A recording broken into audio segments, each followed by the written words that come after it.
Kiitos kun tulit. Hyppää kyytiin vaan.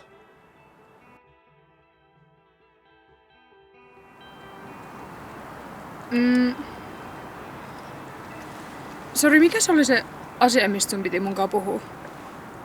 Sähän oot ton Eevin kaveri. Hmm? Mulla olisi vähän asiaa sille. Tiedätkö sä missä se on? Pitäisköhän sun eka puhua sen kai ihan ite? Venä! Eevi ei oo... Eevi ei oo vastannut mulle viesteihin pitkään aikaa ja mä en yhtään tiedä missä se on. Mä oon aika huolissaan siitä. Onks teillä ollut jotain riitaa vai? No... Aina jotain. Okei. No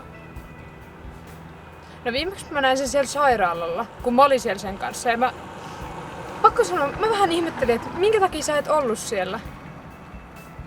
Tai varmaan ihan hyvä, että joku oli sen tukena siellä, mutta niin kun...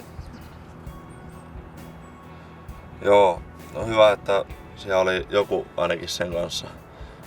Mulla nyt on vaan ollut vanhempien kanssa aika paljon kaikkia ongelmia. Ah.